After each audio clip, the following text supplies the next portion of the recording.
Recording on both ends, as the kids say. Okay, here we go, ladies and germs. Oh, yeah, no, that's all lined up. All right, here we go. It begins in 3, 2, 1. Coming up on TMS, Robin Williams was a legend. Let's get a report on Vegas. How come all the hipsters are in Salt Lake City all of a sudden? What did the Turkish man say when he saw a two-headed dolphin? Florida braces for the biggest natural disaster nightmare ever. Better Call Saul, teaser, seen in the wild. Game of Thrones killed off another actor. Damn it. Fitness Geek. Jury duty. Your emails and more on this episode of The Morning Stream. Except probably not going to have Fitness Geek. Be careful! This place is crawling with biker scouts. Don't worry, they're not meant for us Ewoks. From Kenner's Star Wars Return of the Jedi collection, new Wicket W. Warwick and Princess Nisa each sold separately. Quiet, Nisa, here comes a biker scout. Ayala! Let's go! Yibanga! He's gaining on us. Aye! Head to the forest. Close call. Yub, yub. New Wicket W. Warwick and Princess Nisa each sold separately from Kenner's Star Wars Return of the Jedi collection. I don't see how that's a party.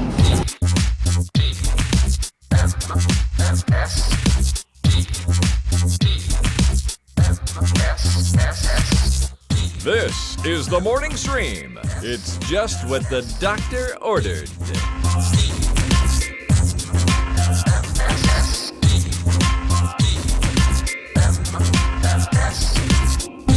Oh, it is what the doctor ordered. Good morning, everybody, and welcome back to TMS, the morning stream for Tuesday. I got to get my day straight. Tuesday, August 12th, 2014. I'm joined with and by Brian Ibbett. Hi, Brian. Kibunga. Yub, yub. Yub, yub. Those kids were terrible. Terrible. You know what? I mean, we were kids, so it didn't seem wrong to us, but that movie's like kind of dumb, really. I mean, there's a lot of cool stuff in it. But yeah, I think it's not, it's a Muppet movie. Right. Only a handful of people would probably say it's the worst of the original trilogy. Yeah. Well, I know one person who's currently claiming otherwise and is I think doing it just to be contrary. You don't rip on Empire Strikes Back. You don't. You do not touch Empire Strikes Back. It's a hallowed position in the pantheon of Star Wars movies. Come on now. Yeah. We're here. Brian's back from Vegas. Hi, Brian. I am. Hello. Hello. Got back late last night. Fresh as a daisy, right? Feeling good? Fresh as a daisy. I'm yes. Well rested and yeah. We'll talk about your 10 hours with the bad nerdtacular question creating friend. Don. We'll get to that. Let's not call him the bad nerdtacular question creating friend. All right. Let's say that Brian failed in not fact checking all of the questions that he may have wrote. Well, the buck stops here then. The buck stops at Brian. He's like the editor of your book. If Stephen King put a typo in there, don't blame Stephen King. Blame the editor is what I like to say. Exactly. Hey, we're back and we have things to talk about, and there is stuff. We got jury coming up later. No chin beard, which is why I made that weird statement earlier. He's got says he's got a class. No chin beards. Let's predict his class. What do you think his class is? I'm going to predict lady yoga class or Pilates. Oh, really? Yeah, you think? I don't think so, but I want it to be that. I want him, a yoga mat, and 30 other housewives. That would be the best thing. I was thinking introduction to ceramic chess pieces or something like that, but I like yours a lot better. In truth, it's probably much closer to yours. He's probably learning how to make something because that's what he does. That's what he does. Yeah. So it seems like as he continues to push his art forward, he would be doing that and not going to a ladies Pilates class, but whatever. I have my dreams. I have my hopes. So, man, yesterday, I've not seen the internet erupt with mutual sadness like this since Steve Jobs died. I'm trying to think of another major celebrity death that created this kind of fervor. Right. And it's funny because I was actually on the road around Grand Junction when I heard the news. Both my friend Dave, who we played trivia with, who was also driving home and who actually arrived in Grand Junction right before we passed through. And then Tina also texted me within a minute afterwards saying, "Oh my God, Robin Williams is dead." Yeah, it's, right? Surprising. Yeah. I saw it and I thought, oh, another one of these, another fake, thing because in my mind that guy's just been around forever and will continue to never not be around. Mm-hmm. And I swear I'd just seen him in something. I know what, or I guess it was. I was watching YouTube clips the other night of his like ownership of late night talk show couches. I mean, he would just destroy. I don't care who you were, Letterman, Leno, Carson, Conan, doesn't matter. Ferguson, he would come in there and he would just own your couch for the next 15 minutes. And he would create the most intense segment of your show. Like there was nobody like it. Nobody could do what he did when it came to that. And it was all you. I mean, it was all him. So, if you're the host, you might as well just hang back, make a sandwich, get a cup of coffee. Yeah. Because all you have to do is just let him rip. Or just laugh. Just laugh your head off. Like, so funny and so energetic and almost scary in some ways. Like he would just destroy those sets. It was incredible. Anyway, so I think I'd been watching some of those, and so this kind of came out of nowhere, and then everybody's freaking out, and I thought, well, it must be true because look at everybody. I mean, you can't have, I can see 10 people freaking out, and maybe they just bought the hoax or whatever, but it started very quickly to not seem like a hoax, and then I started seeing it posted on every reputable blog/news site. They do exist, people. In 2014, those actually are a thing. I know it's hard to believe, but it just caught me completely off guard. It was an apparent suicide, and he had struggled, had said this openly before, but had struggled for his whole life with severe depression and a true bipolar case, which has a lot to do with his manic side, which was his his genius side. There is that whole kind of sad clown kind of thing, like the more out there you are, the more over the top you are in one extreme, the inside, kind of feels like sometimes it suffers from going the other direction. Yeah, the harder the crash, I guess, the harder the come down from the other. Who knows? I am zero expert on this, and I'm empathetic as far as I can be, but I'm really sad to have him go. I mean, I think it would be appropriate to mention things that he did that that we found inspirational. Yeah. So for me, it was a combination of films, 2 films specifically, that I will never forget. They were very powerful and palpable experiences and still live to this day. And the only problem is that I have not shared either of them with my kids yet, and I don't know why. So we're rectifying that this weekend. We're going to watch both. Oh, cool. But that's Awakenings and Dead Poet Society.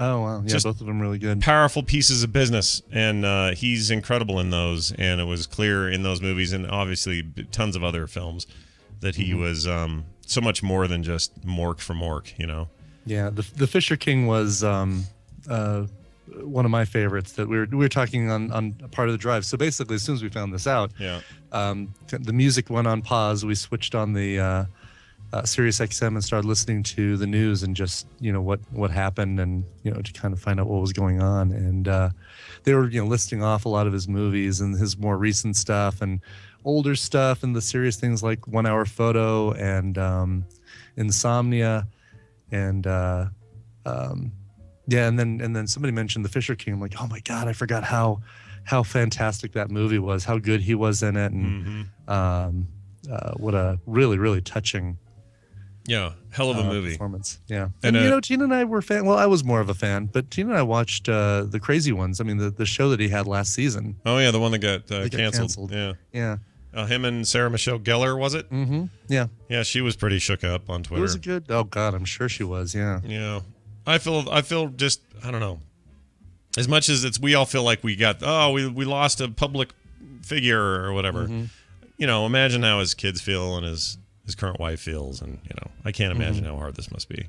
Yeah, and Whoopi Goldberg and Billy Crystal, the 3 of them used to do the comic relief together, the charity thing. Yeah. So I mean, there's so many people that he worked with that have just got to be devastated right now. Pam Dauber. Too many brilliant comedians die this way. It's weird. Yeah. And he made it further than most, 63 years old, but that's not old enough to die yet, man. That's too young. No. Yeah.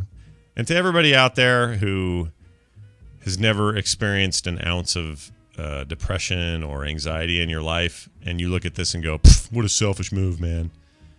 go jump in a freaking lake full of alligators, because I don't need your business in here. I really don't. I hate that attitude. No, it's have a little freaking sympathy in your life. How about that? Try and be understanding about the situation. It's so, I gotta quit looking at Twitter. Honestly, you know what? That's what that comes down to. Twitter is kind of shitty lately. And yesterday, I made a tweet that said something about, I don't remember. It doesn't even matter. It just attracts you. Yes, you can surround yourself with like-minded people and whatever, but sometimes it just gets so nasty. People say terrible things there. And Facebook too, whatever. The internet. I'm not talking about Twitter specifically. The internet. It sometimes is just a hideous place. So today, I dubbed this day Tranquil Tuesday. Where we all can just take a break. Do the thing like on the internet with the Throwback Thursday and the Fall Friday. No, none of that. I'm just gonna take it's my own personal day. All right. You guys can do it if you want to, but I'm just gonna separate myself from the trash heap just a little bit today. Just today, chilling out. Keep it away just a little bit. I don't need none of your negativity. I got enough of that to deal with. I'm just gonna make it a better day, and I'm gonna watch good Robin Williams movies. And by the way, I would argue that Disney got their comedy groove back when they hired him to be the genie in Aladdin. Mm-hmm. Yeah, that marked a really important time for Disney as an animation studio and being comedically good again, like actually being funny, not just being cute and coying for kids, but actually funny and making movies that adults and parents could go into and go, all right, I totally get this because this is funny on my level too. He nailed that. An amazing performance. Didn't he get nominated for an Oscar for that voice? I want to say some weird, unprecedented thing happened that year with that. I could be wrong, or maybe a bunch of people hoped for it. Don't remember that, but it certainly could have been. I've given up trying to remember things. After this weekend for a while. Yeah. I guess so. It's weird. A lot of recall happened this weekend. Yeah. That's true. I got to hear it. Yeah. So let's talk about your. Sure. I need to know about the Ken Jennings meetup. I'm dying. I know that's skipping ahead a little, but what the hell happened there? How'd you meet Ken Jennings? We were sitting there boozing it up. He and I were doing shots of whiskey together, and all of a sudden, no, you don't mean Ken Jennings, right? He wasn't doing shots. I'm kidding. Okay, good. We were practicing for potables for 200. Your answer is. It says here you've got a very interesting hobby. You do a pretty good Trebek. That's my Trebek. That's right not bad. So he's come to this before. A couple of years ago, he and I actually competed against each other in a Jeopardy style game called Buzzer Battle, where you've got it's as close to being Jeopardy as you can get without it being kind of a license infringement. But you've got 5 categories. You've got point values, and you got 3 people at podiums all hitting the buzzer. And for a while, I was beating him, but he did eventually crush me in that game. There weren't enough categories about booze, strippers, and gambling. Unfortunately, I needed more of those. Sure. So he came to this thing, showed up on the second day, and was there for a majority of the last day. Sorry, keep going. Oh, that's all right. That sounded like him. It was. I'm just queuing something up, and YouTube decided to play without me, but keep going. So this is the guy, by the way, for people who don't know Ken Jennings. He's like the longest winning contestant. Isn't the person who won the most money on Jeopardy, but is the contestant who had the longest winning streak on the show. Which you would argue, if you're just looking at it from the perspective of who's the best trivia dude on Jeopardy's history, you got to give it to Ken Jennings. Even though the money pot's a big deal, the longest run means you were the best at answering questions for the longest. So now the person who did win the most money on Jeopardy is a guy named Brad Rutter, and Brad Rutter has also been there for the last 2 years. He and I hung out yesterday. Brad Rutter drinks, and he does a mean. He does a mean John Hamm or a mean Don Draper impersonation. Whoa, really? And he's a really, really cool guy. I mean, super, super down to earth, friendly. You'd see him in a room and you wouldn't even realize who he is. Ken Jennings, same kind of thing, down to earth, but you get the impression when you're talking to him, oh my God, this guy he's a freaking genius. He's a freaking genius. Yeah, my sister Wendy, we should have asked her about this. Maybe we will this week, but my sister Wendy has played like board games with that guy. Oh, really? Yeah, they used to be neighbors and friends with somebody, some of God, their if I would friends. have known, I could have said. I know. I didn't think about it. When I saw your photo, I was too busy freaking out that you were in a photo with Ken Jennings. But she says that Wendy Johnson. He says that she is completely. He is always like that, like just a brilliant dude who when you're with him, you're like, I don't know what he knows. His brain is making my brain hurt, kind of stuff. Right. Right. So yeah, I don't think there's any getting around. Super nice guy. Super nice guy. I mean, really, really real unassuming and real sweet guy. But so got to meet him, which was like I said, I met him before, but this was the first time I actually took a picture with him that wasn't just somebody taking a picture of the game we were playing a couple of years ago. Yeah. And also bought a copy of his book, and he like personalized it for me. Really, really cool. Yeah. Also got to meet Jackie Fox. Now, I think I've mentioned my 13-year-old, 14-year-old self's adoration, longing, lusting after the Runaways, the band that launched the career of like Joan Jett and Lita Ford. Well, there was another gal in the group named Jackie Fox. I'll put a picture of her in the drummer. Was she? Tadpole. She was bassist. Bassist. Okay. Yeah, they were all like, the typical 70s 16-year-old girl with the kind of somewhat of a girl next door look, but kind of with that bad edge. Yeah, kind of like if the Spice Girls were sitting in front of the corner drugstore shooting dice on the ground with crumpled up stacks of ones. That's kind of what. Yeah, you know what? That's a very specific look. I know what you're saying. It's like girl next door who's not satisfied with her girl next door life. Right, exactly. Yeah. So this is funny. So I get to Vegas on Wednesday, and Thursday night there's like this unofficial meetup deal going on in the suite of the Skybox Suite or Sky Suite, I guess it is, over at MGM Grand, that a couple of the people got together and bought. And so it's a bunch of rooms, and in each room there's this again, it's this kind of Jeopardy style game that's going on with buzzer systems in each room and a projector showing the clues up on the wall and stuff. And so I'm playing with this group of people, and this woman named Jackie comes in, and her sister Carol, and we're sitting there playing trivia and chatting and have a great time.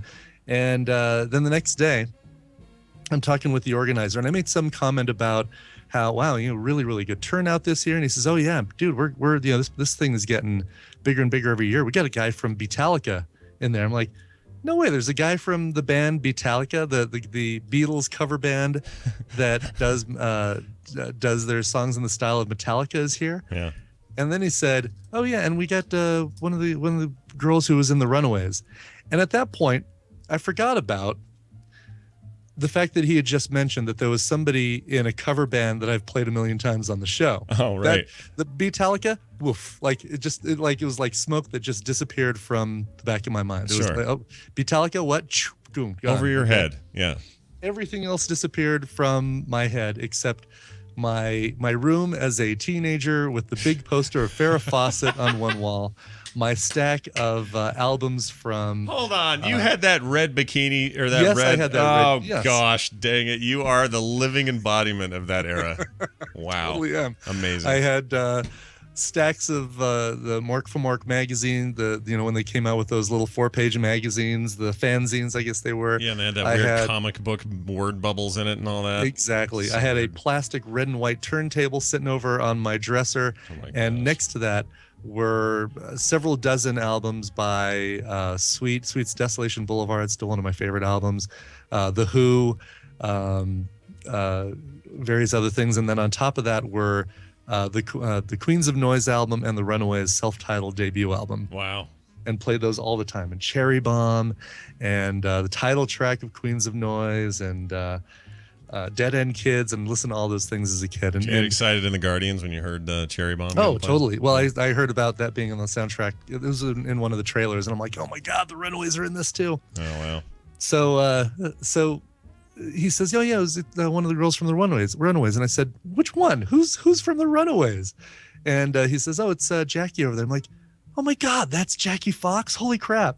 Because on her real name is Jackie Fuchs, Fuchs. Yeah. And never would have made the connection that she'd be doing this, even though I've seen her on The Chase and Who Wants to Be a Millionaire and doing other things. For whatever reason, it didn't even make a connection to my head. Weird. So weird. Next opportunity I had where I was over there talking to her, I said, so can I ask you something weird? Do you mind, the two of us taking a picture together, just because I just didn't realize for the past 48 hours that we'd been playing trivia together that you were the bassist for the Runaways, and I was such a big fan back then, and it's amazing to meet you and all that. So and then you licked her face. No? Then I licked her face and said, right. "You will be mine." Perfect. And so she was totally happy to do it. I posted on Twitter, and it was just this little, my inner 13-year-old self was puke, like so excited he puked out all of his C-3PO's cereal. He was so excited about that. That's awesome, dude. He puked up his C-3PO's cereal all over his Mego Spider-Man. Perfect. That's exactly right. And your mom figured out how to get it. The stain out. It's fine. Exactly. It's fine, little Brian. We'll take care of it. That's great, dude. Congratulations. Yeah. Thanks. Star-studded visit. That's right. To the Vegas trivia trip this year. And how'd it go overall? Did you guys win? Overall, we did. We won. We got medals right here. Yeah. Big heavy metal medals. Heavy metal medals. We got second place. I'm holding these up for the camera, folks. That's great. Second place in the Geeks Who Drink competition, which is the same style competition that we won in Austin earlier this year. And I'd rather win in Austin and get the 6,000 than take second place and get a very nice medal. And then we took third place in the Continental trivia thing, which is like another kind of wide-ranging team competition. It sounds fancy. The Continental. Welcome to the Continental. Exactly. Yes. Actually, isn't that Christopher Walken thing? Yes. I don't understand why you want to leave. Why do you want to leave? We have fresh champagne. Here's for those not familiar with Ken Jennings. We're going to play a little clip of his most famous line in his time on Jeopardy. Here you go. Okay. Less than a minute now. Tool time for 200. This term for a long-handled gardening tool can also mean an immoral pleasure seeker. Ken? What's a hoe? No. Whoa! Oh, and he's got this face on him like, oh, I'm sorry. I thought that was it. I would have thought that was it too. What was the answer? I don't think it's said. That clip didn't it cut. I'm sure that somebody's got that somewhere. I'm not sure what it was. But it was definitely not a hoe. All right. Well, there you go. Awesome. Well, grats, dude. That's good times. I'm sure I'll regale with tales as we think of things. Yeah. What is Crows and Toad? Oh, that's who we saw Sunday night. So at the Mandalay Beach, which is the pool area, has a stage where you can actually see bands. Yeah. And when they put on a show there, you show up in sandals, shorts, whatever, maybe even swim trunks, and you can actually go out in the water to be closer to the stage and be right beneath the stage to see your favorite artists. Oh, wow. You're going to get a little pruny after 3 hours of sitting there not moving in the water. Yeah. But Toad the Wet Sprocket and Counting Crows. So it was like I was way back. Oh, my Took gosh. the Wayback Machine in 1994 and walked on the ocean and stepped on a stone. And flesh became water and wood becomes bone. Wow. Toad the Wet Sprocket, dude. Still kicking it. Still kicking it. Still sounding great. Actually just came out with a new album and they played a few songs. And you didn't get the usual thing that you get when when the band comes out and says, "Hey, we're going to play something from our new album," and everybody sits down. Yeah. The crowd was there to see those two bands and there were fans, and aside from maybe a few people who got comp tickets because they played on the Lucky Shamrock machine for 6 hours that day, everyone was really enjoying it. Well, for anyone who doesn't know, Toad the Wet Sprocket got their name from this Monty Python sketch. Rex Stardust, lead Electric Triangle with Toad the Wet Sprocket, has had to have an elbow removed following their recent successful worldwide tour of Finland. This one appeared on the... Way to pull that up quickly. Holy cow. I'm a speedy guy. Also this. Yeah. Here you go. Did they play that? They did, yeah. Yeah. Well, good. Yeah. Toad the Wet Sprocket, everybody. Absolutely. See him on Thursdays. Okay. Over at Branson, Missouri. Yep. they'll be playing in the Starlight Lounge right after That's right. Ronnie Millsap, everybody. Ronnie Millsap. Holy crap, dude. You are not kidding around today. That brought back something in me. Something just happened right there. Wow, a flood of things. For some reason, the song Elvira is going off in my head. Oh, that was the Oak Ridge Boys. From the Oak Ridge Boys, but same time period, but you're kicking it all in. It's all getting stirred up. It's like dirt. Yes. Oh gosh. All right. Well, anyway, Daryl time. Oh, and one last thing. Yeah, go ahead. So remember last year when we almost died on the drive back? I remember that. And this part of the plus you were all pukey when you got home. Was that the day? That was the trip. Oh no! You know what? It was a different trip when you drove with your buddy, and you came back and you had a horrible chest thing, like some awful thing. Yeah, you always got sick on those trips. But yes, I don't. Yeah, I feel fine this time. Good. The on that same drive back in that same stretch of road where it looks like it never rains because it's desert, it's parched, dry desert. Yeah. All of a sudden, flash storm just as we're passing through the same area. Oh my gosh, dude! That's I had to crazy. take video because I could not believe it. But the video basically is us laughing and the storm pounding down, and us taking it a little bit easy and slowing the car down this time around. Yeah, I would argue that this is a weird year for storms, and Nevada's having flash flood problems in general, and you, sir, witnessed it. I did. That's what happened right there. All right, what are we doing here? Look at this. Daryl! Yay! Let's Stump a Trek Nerd, brought to you by the indie rock band Sean Sleeps Naked. Download their debut album free at Sean Sleep Snake D. Just kidding, it's Sean Sleeps Naked. .bandcamp.com. Nicely done. Daryl, are you there? Yes. I got a question for you. I saved this for you. All right. Daryl lives in Seattle, Washington, a town known for some, fairly sizable hipster population, I would say. Between you and Portland, I think you got it all sewn up, You guys are all kind of the same up there. Dumb handlebar mustaches, mismatched Chuck Taylor shoes, the stupid, ridiculous, over-the-top, hipster-looking crowd, right? Mm-hmm. I don't know those people. Well, not really your crowd so much, but they're there. If you go to like a street fair or whatever, you're going to see them. So I went to a street fair over the weekend called Craft Lake City. And it's this. Down to Craft Lake City where the baskets are fine and the rugs are pretty. See, that's it. And we went, so it's in downtown Salt Lake City. It started out as kind of a small thing. Now it's super huge and it's actually really cool and nice. And there's really good stuff there. Almost like Comic-Con for hipsters is what it reminded me of. Okay. And we went down there this weekend with the kids and did, walked through booths and ate weird food and just did all the stuff you do. And I swear, over the last year, every hipster has moved to Salt Lake City. They're all here now. And I don't know what happened. And it's the irritating kind. It's the annoying kind. It's the kind with mustaches that belong on a 70s porn star. It's the kind with, skinny jeans that... No, I'm wearing it ironically, man.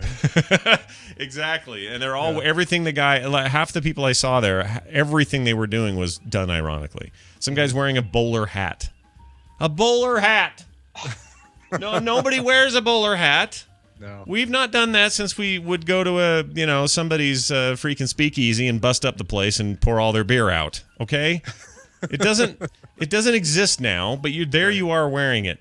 It's kind of annoying. This one guy had an entire booth dedicated to making guitars and small string instruments out of rulers and cereal boxes. Oh, jeez. And he had a whole booth, and he would make them as you watched, and he was wearing a Where's Waldo tight striped t-shirt, one of these mustaches, mismatched Chuck Taylors, and I can't remember what all. And Please tell me he was walking around with a giant barbell that was basically just a black rod with two giant black spheres on each end of it. No, and when he talked to you, he held his fist up like this, like he was going to fisticuff you. Here, come on, I'll take you down. Yeah. I'll take you down. Exactly. Yes. There was all that vibe going on, and it just irritated the hell out of me.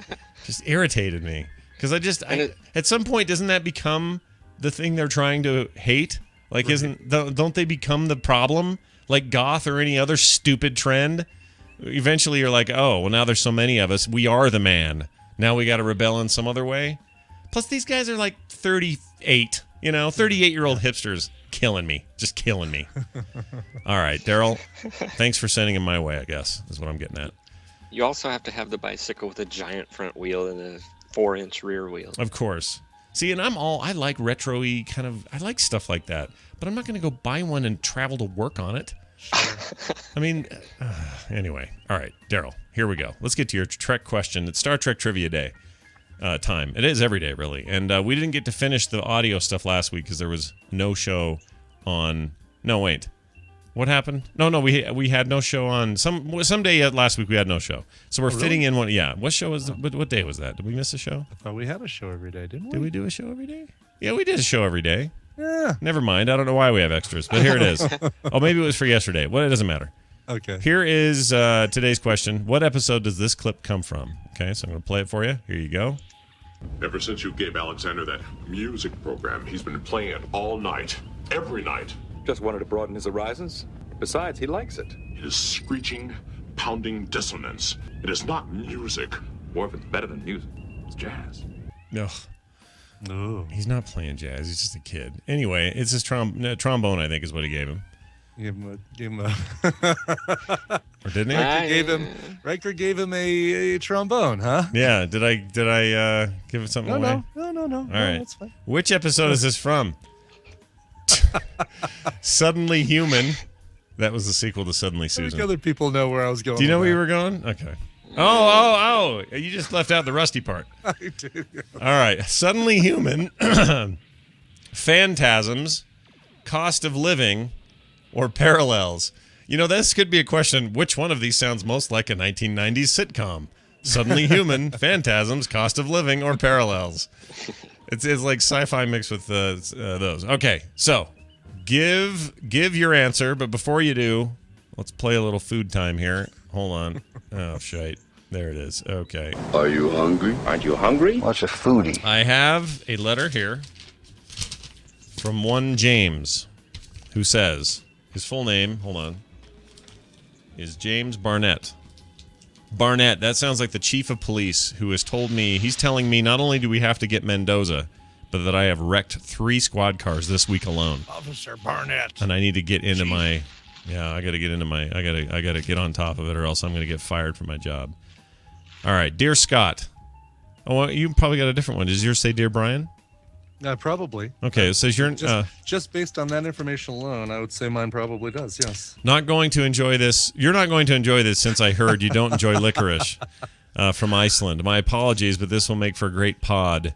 I started listening to you through the Forecast podcast, eventually moving to the Instance and even TMS. I have enjoyed everything since. Keep up the great work, James. Well, thank you, James. Cool. Yeah, he said, enjoy the chocolate-covered licorice I picked up in Iceland on the way out. I enjoy the tunes you play. After playing cover last week, you recently inspired me to purchase some old AHA albums from my childhood. Keep up the great work. Oh, wow. So he's in my email my letter trying to screw me over by making me ill eating thing, and in yours it was all compliments. Oh, well, because he knows I like licorice, so it will not be a problem at all. Daryl, did you get one of these? I got a letter and it was a good one, and then I threw it away. Oh, do you still have the licorice thing he sent? Yeah, I have that. All right, this is made by Nyet or NY with an umlaut thing on top of it. TT. Isn't that Russian for no? Is it? Like do not eat or something. Niet. Almost. Niet. Niet. Get the exclamation point too. It's funny because if it's got Noah. Niet, Noah, licorice, Noah. It's like somebody who's being tortured is screaming for relief. I give no more of this food. So this is chocolate. What a weird combo. All right, chocolate on licorice. Here we go. Chocolate on licorice. Oh, I don't like the smell of that. It's like one of those two things. Well, Daryl and I are the same. We're of the same ilk when it comes to licorice. Yeah. It's funny. It's about the thickness of a Heath bar, so it's like a thin. Oh, very much so. Yeah. Heath bar looking thing. What's the old Heath bar jingle? Do you remember? Heath bars. Do they have a jingle? You don't eat an old Heath bar. Bar jingle. It's the old Heath bar jingle. Is that? Hold on. Here you go. I got one. I'll play it. Creation, frustration, now's your chance. Take a toffee break. Okay. Have a heat, all work, no play, no way. Take a toffee break. Take a toffee break. I really liked when Survivor started switching over to doing Do you remember that time though where every commercial sounded like Survivor did it? Yes, They were the best. You want the best of your orange juice. Woo!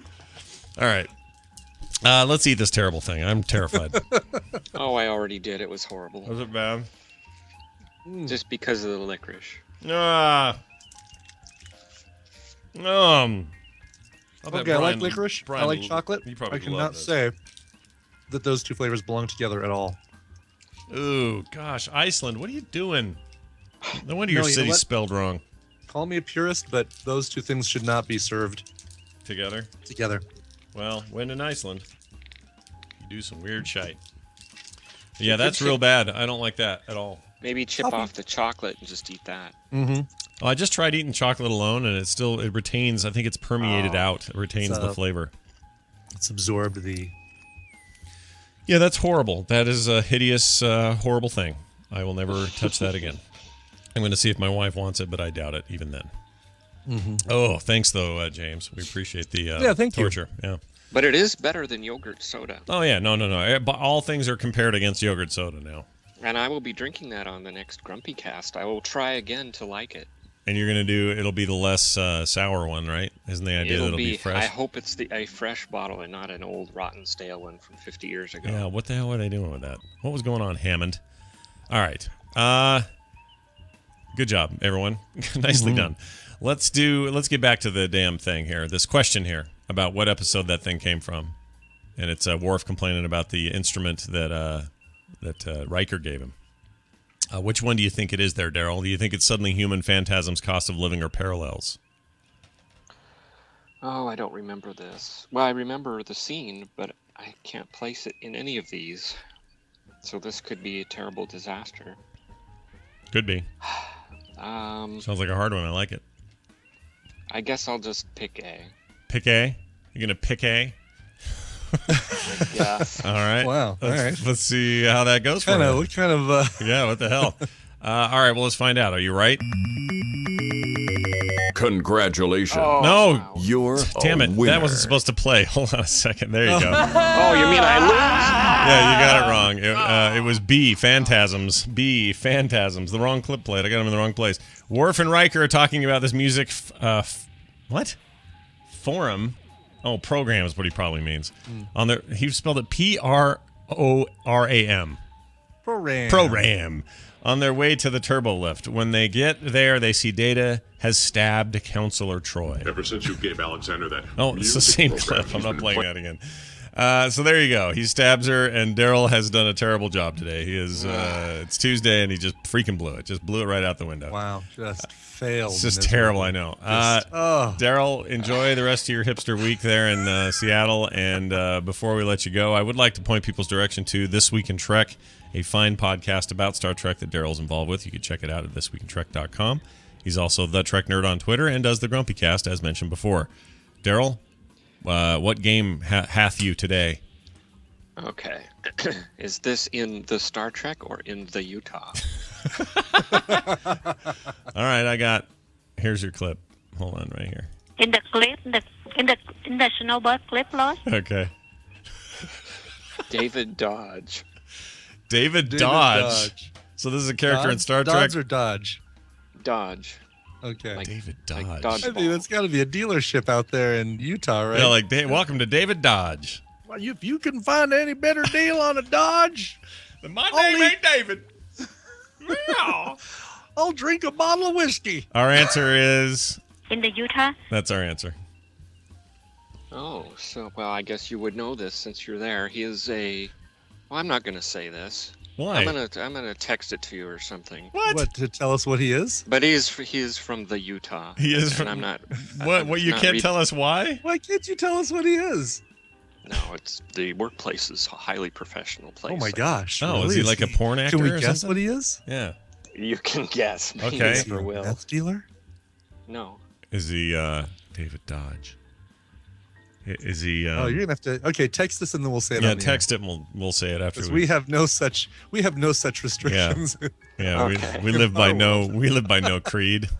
We have no code. No. There's no code. I mean, Who's gonna care? Yeah, who's gonna care? Nobody You cares. don't care. I don't care. Now you're gonna make me play that clip. This is taking too long. They're not going to care. They don't care. What? They're going to care?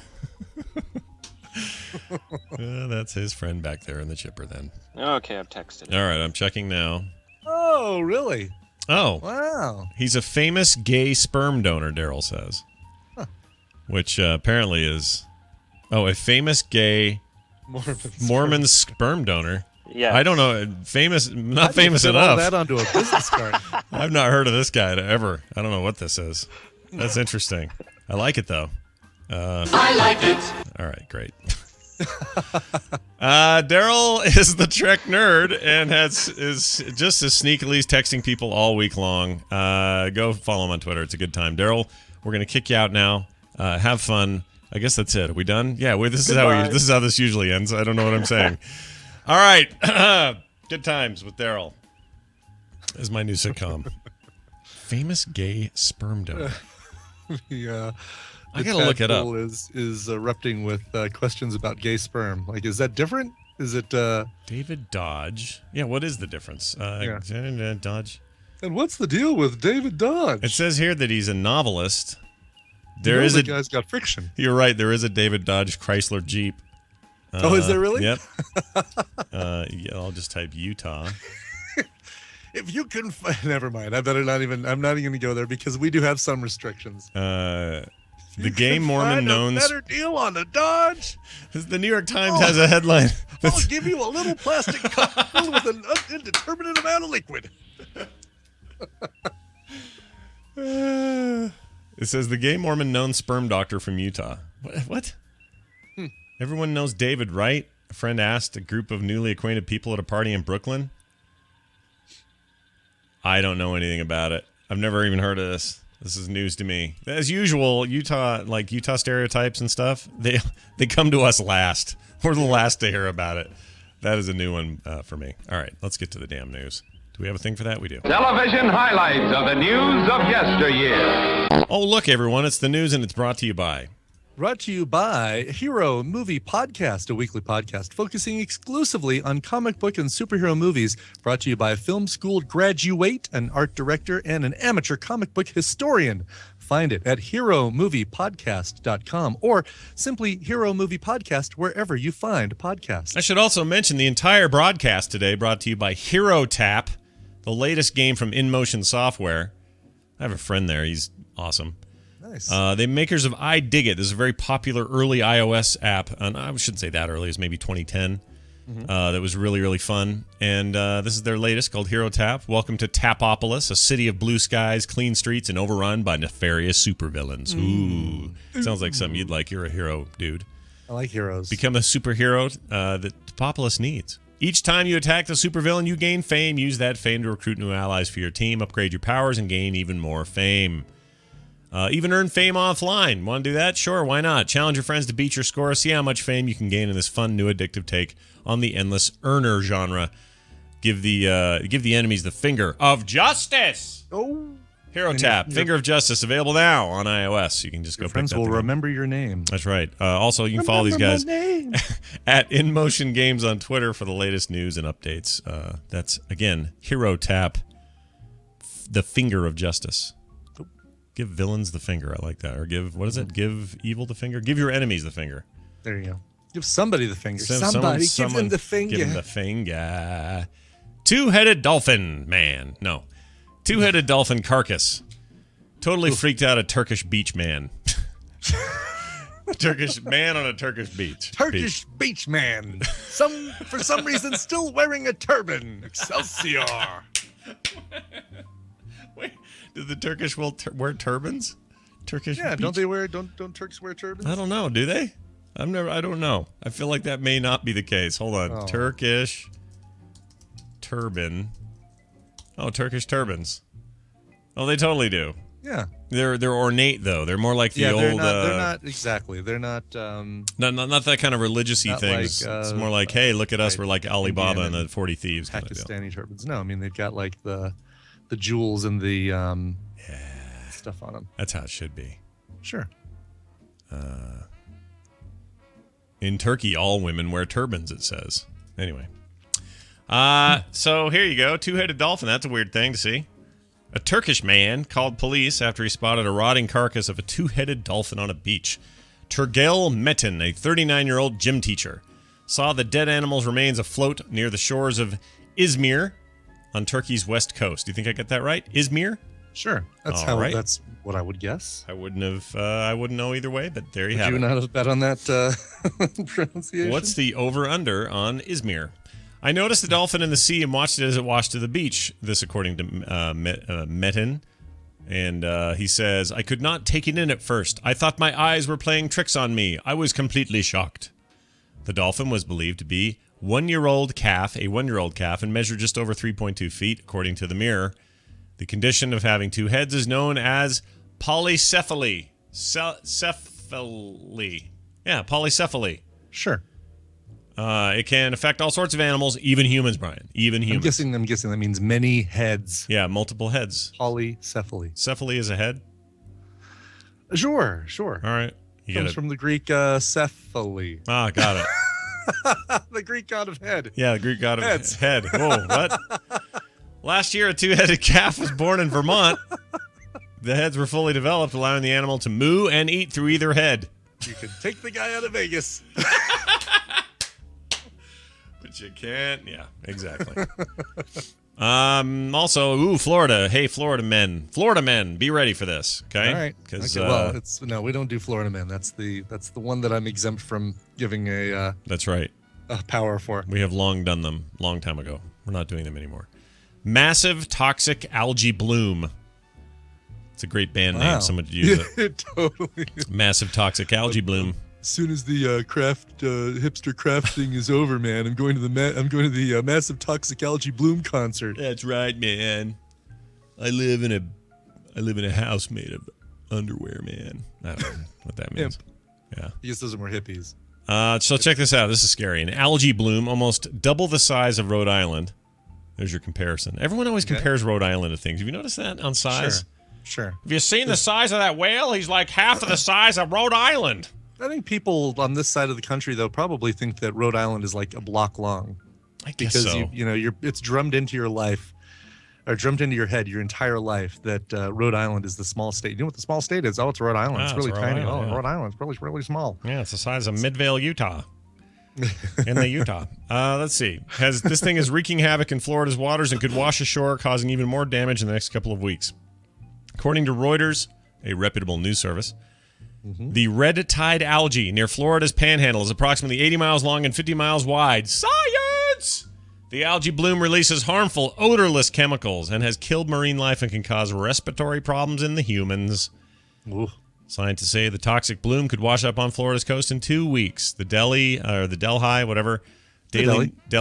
News Daily Digest reported. Like Delhi. Yeah, the DDD, the Triple D. Reported that although red algae bloom is not new to Florida, researchers have begun gathering water samples to try and get a handle on the Carina brevis bloom issue. Apparently this is a problem, but it's also a big natural problem, and it kind of happens. And it's just humans just happen to be in the wake of it, but this is just a normal deal. So it's the way the ocean flushes itself out and does stuff. Yeah. Oh, nature. Well, poor us for having a bunch of beachfront bullshit to deal with. Boo freaking who. Yeah. Jeez. All right. HelloFresh.com also sponsoring today's program. HelloFresh.com is the place to go. They will not bring you algae blooms in the mail, but they will send you farm fresh ingredients for the meal you want to eat in 30 minutes or less. Make, rather. You don't want to eat it that quick. Be as slow as you want to be. Make cooking fun again. See if they deliver in your area. If they do, Morning Stream for 50% off for first-time customers. That's an exclusive deal here at the TMS at the Morning Stream.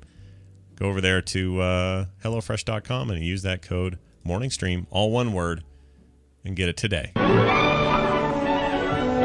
If communists have attempted to inject their propaganda into the motion picture, they have failed miserably. It's Celebrity Poop brought to you by maniacalindustries.com. We don't know how to write ad copy, so something funny science t-shirts like Occam's brand razors, something eco-friendly water-based ink, something free shipping. In other news, where is our Cloak and Dagger movie, Marvel? Where is it? Where is it? I'd be all right. I'd watch a Cloak and Dagger movie. Fine with that, man. Yeah. Ooh, great idea. Yeah, who'd you get? See, now there's your Marvel role for Morgan Freeman, right? I mean, I know he's done the DC thing, but Cloak wasn't, didn't have to be super agile. He was this cloak wearing guy that when you fell into his cloak, you vanished into kind of another dimension, kind of cleaned you out if you were a drug addict. He'd be a fine pick. I can get behind that. Morgan Freeman. Yeah. And then Tandy, what was her name? Tandy Bowen? Tandy something, Dagger. You'd have to get some younger, agile. She would have to be kind of like the acrobat. A young Ashley Judd would be good. Then you could reunite these two again, but that's not going to happen. Yeah, somebody like that. Yeah, I know in the comics, Cloak is a teenager, ironic name, but... yeah, but that's not stopped us before from making changes. Right, Look, exactly. These movies aren't about being exactly... You know what's funny? I got a thing to say about that, Brian, since you bring it up. Geeks... I know a lot of nerds and geeks who are atheists who rip on the religious for treating the Bible like the end-all, be-all, and if you stray one bit from it, then you're in trouble, which I don't agree with either. But my point is that we tend to we tend to dump on these people as too hardcore or too fundamentalist or whatever, and going too much letter of the law in this book that has been through so many hands and translations and all this stuff through all the years. Yet, those same nerds will have a complete meltdown if they find out one of their comic books was strayed from even slightly for a movie adaptation. It's the same thing, dude. Right. Same problem. Take it easy. I got a lot to say, actually, on the subject of how the ultra-religious and the ultra-anti-religious are burning the same candle at both ends. They're both being a problem. I'm going to talk about it on a diary episode. Coming up soon. frogpants.com/diary. Watch for that. Excellent. Game of Thrones actor, Better Call Saul actor, Saul. I almost skipped ahead there. Bob Odenkirk, you know him. They put a teaser out. There's a teaser up on... I saw it this morning. Yeah, the AMC deal. Let's play it here. I got a little clippy here. Lawyers, we're like health insurance. You hope you never need it, but man, oh man, not having it? No. Okay, it's real small.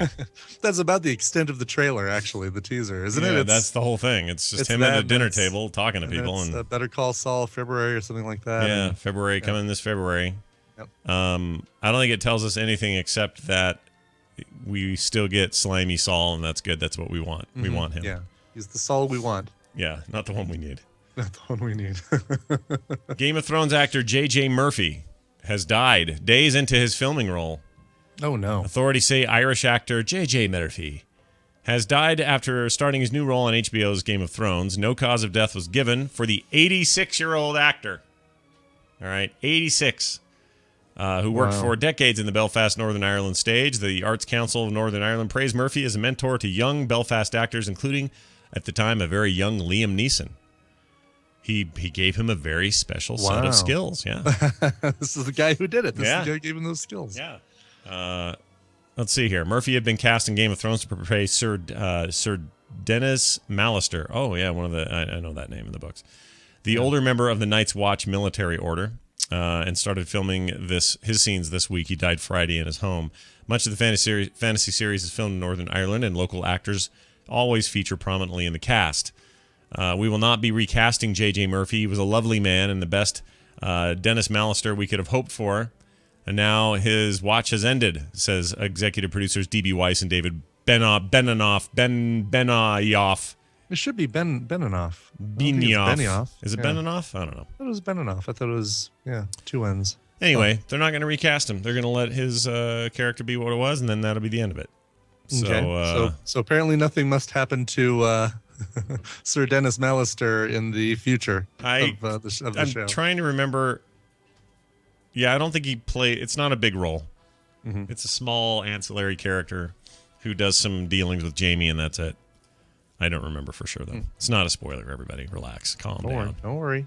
Calm the hell down. Easy now. All right, we're going to take a break. When we come back, we will talk to our good friend Justin Robert Young, and my guess is we will talk a lot about Robin Williams. So stay tuned for that. Before all that, though, Brian has brought music, and it's like a little package here. He's going to open it, and he's going to share it with all of us. It's like a little gift. It's you pull the handle, and the 3 cherries come up on the display, and exactly. And then you get this right here. Hi, Bubby and Shoot the Glass. Today, I'm exactly 1 year from being 30 years old. I have a 1.5-year-old daughter named Ingvild, and in 8 weeks, my beautiful wife Iris is delivering our son, who we are going to name Eddie after Eddie Vedder. Have you ever wondered why Eddie Vedder looks like Jeff Bridges? Anyway, I'd like to dedicate All Is Full of Love. Sorry, that just blew my mind. All right, They do anyway. kind of look alike. Yeah. Anyway, I'd like to dedicate "All Is Full of Love" by Death Cab for Cutie. It's a cover of Bjork's song. To my wife Iris. Iris, you are the light of my life, and all is full of love in my life because of you. I always tell you that I love my children, but if I did not love you in the first place, they wouldn't be here. So I love you more. Don't tell them. Bob blah blah. Bob blah blah broke my jaw, brah. Nice. Best regards, Peter Christensen. Sweet. Well done. Well done. The name of his daughter makes me think he's from somewhere else. Did he say in the email? Iris? Yeah, he's definitely from somewhere else. I can't tell. I'm going to say Denmark. Okay. It's a beautiful Based name. on the fact that his email address ends with a DK. Yeah, that sounds right. And I don't think he's from Donkey Kong. Or he's not a Death Knight either. That's right. Yeah.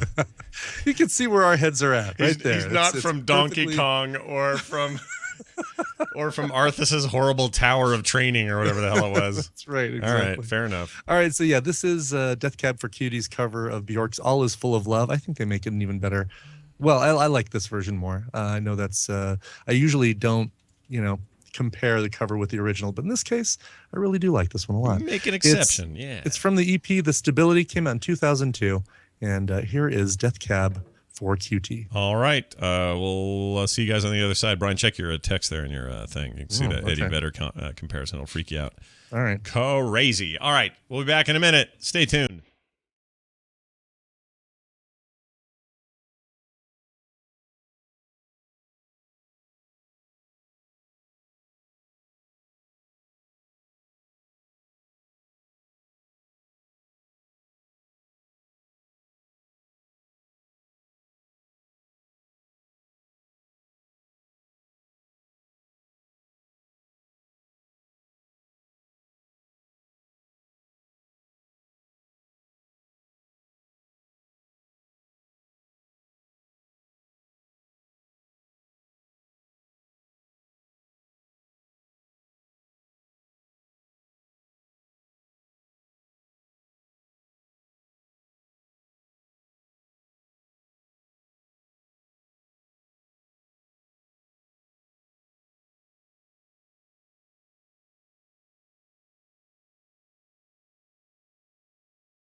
lift up your head and shout. It's gonna be a great day. Kellogg's waits for you, that spirit comes shining through, promising you a great day. How could you think of starting this bright new morning without your K-double-L?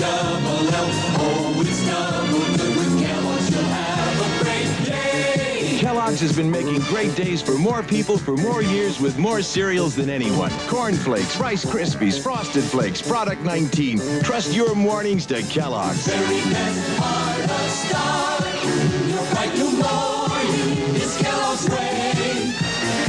It's not far away. Kellogg's will help you say there's gonna be a great, we're gonna see a place. It's gonna be a great day. There really is a Kentucky Fried Chicken school.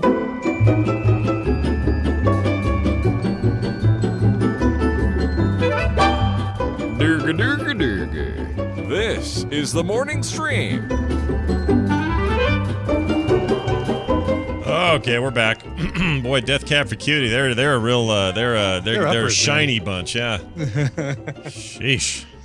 They're the cocaine of the music industry. Oh, I like them. They're I think fine. there's They're fine. Yeah, there's far. If you ask me, there's far more depressing bands out there than DC4C. Did you know? There really is a Kentucky Fried Chicken school. Did you know that? I did not know that. I don't see how that's a party. I don't see how that's a party. Oh, that line. All right, we're back. Welcome back. There's the lunchroom, so they break for lunch at 11 or 12, and then for the next hour, there's also bathroom time for another hour before classes start back up again in the afternoon. That's how that works. That's how it has to work. I appreciate it. Mm-hmm. All right. Hey, let's call Justin. We should be just about. Yeah. Well, we're a little early, so I don't know if he's playing. I hope he's. Yeah, he should know because he was there with him yesterday. So I can't imagine this should be too much trouble getting him in a tad early. Plus, well, he is on the West Coast. I don't know. I just don't know. But I know he had a lot to say on Twitter yesterday about the impact of Robin Williams in the life of people. Mm-hmm. I suspect we'll have some of that to speak of, among other things. And we'll find out why he's in the greater Seattle area. What brings him there, really. These are their stories. Oh, I'm terrible with names. Ladies and gentlemen, join us now as we welcome to the program one Justin Robert Young. Hello. Hi, friends. How are we? Oh, Lord. What microphone are you on? Coming in hot, baby. Coming in hot. All right, hold on. Wait a minute. You're getting better. You're better. You are not cleared to buzz the tower, Maverick. Much better. How am I now? You're good. A little quieter, but a little quieter. That we can live with. Yeah, we can live with quieter. Is there a setting between the first one and that one? Yeah, go up a tad. Man, I've got all kinds of knobs, man. I can twist these things all day. Now you sound right. Now give me something. Give me something. Check. 1, 2. Nailing it. Perfect. Awesome. Technical prowess on display like this world has never seen. Oh yeah. Justin R. Young, it's always fun to have you on Tuesdays. We have you come on, you talk about stuff, and we do things. But today, I swear, it's just going to be all Robin Williams the whole time. It's got to be, right? I mean, look, there's a tendency for this stuff to explode on the internet. Everybody's talking about it, and then very quickly, nobody wants to talk about it anymore. Anyway, where's your head at? Right, what do you think? First, there is one non-Robin Williams thing I wanted to talk about. I'm up a half hour earlier than I would normally be because Chinbeard, Bill Duran, is not here for you guys today. And I just wanted to let you know that I was with him yesterday eating rice and teriyaki chicken and drinking beer. So all of his teachings have been a lie. He's a fraud, and he's finally been unmasked. Did he wash any of this stuff down with like a big milkshake or a double hot fudge sundae or something like that? I'm sure. Okay. Right afterward. I'm sure. Probably, he yeah. Went to the Red Robin and ate 4 of those 90,000 calorie burgers at the same time. Yeah, it's honestly, it's like finding out that, I don't know, Charlie Chaplin used to murder goats on his weekends or something. You just never know what's going on. I'm not quite seeing the moral equivalency, but I look forward to you explaining it to me. Well, the point is that, I'm always braced for finding out that something or someone I thought was like, I don't know, I'm trying to think of like David Carradine. Okay, here's a good example. Oh, okay, yeah. Like David Carradine, venerable actor, interesting guy, been around forever. Kill Bill revived his career after all these years. Blah blah blah. Wait, I'm thinking of the right Carradine, right? Yeah, David. Yeah.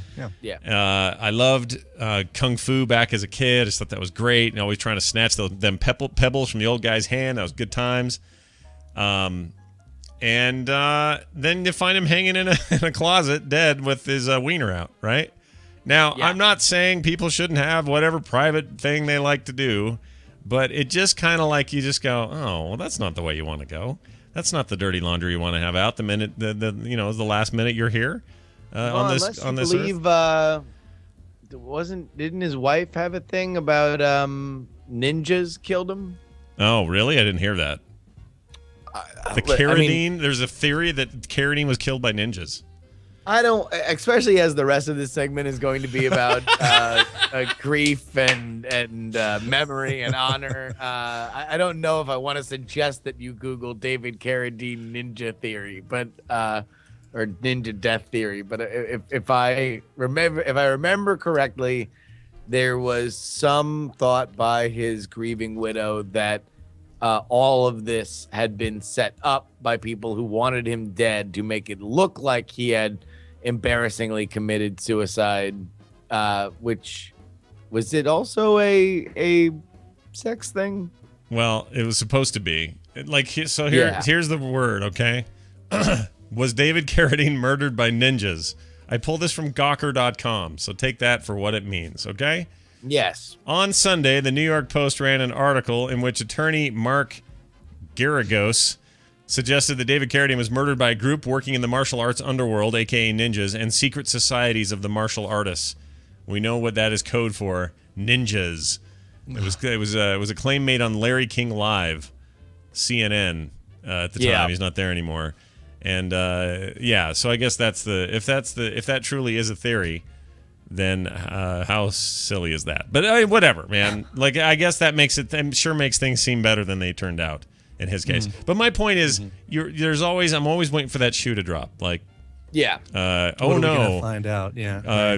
Fred Rogers had a sex slave business the whole time, and nobody knew. Sure. Right? Yeah. So that's all I'm getting at. I don't know what that has to do with neighborhood. I don't know what it has to do with anything else. What was because we were talking about Chinbeard and being a fake. That was it. No. And by the way, I'm only Bill actually. So have you guys talked? He's at this really cool thing with Ryan Connolly that he's doing out here in Seattle. That's super awesome. And I had a great time talking with him last night. He's the deer, as is his entire family. Yeah, of course. Let's talk about Robin Williams, because that's what I actually had to do a lot of work today. I got this game coming up later in the afternoon, and I got to pretty much do the entire thing because I spent all of yesterday afternoon in a Robin Williams YouTube hole, just kind of going through some of the amazingness that was Robin Williams. Yeah, I did the same. I ended up watching some of his more famous couch moments on late night talk shows. Some really good stuff with Letterman just a year ago. Yeah.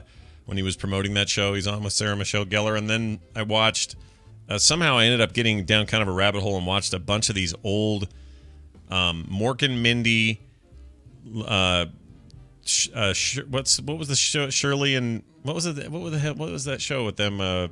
Laverne and Shirley. Laverne and Shirley. Oh.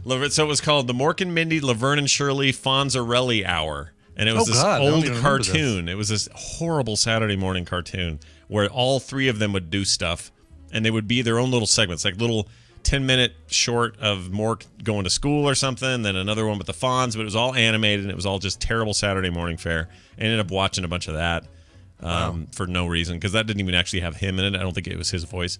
But anyway, yeah, I found myself just going down dark paths and trying to find old stuff and whatever. But yeah, it was a pretty seismic announcement when that came out yesterday. It's a big deal.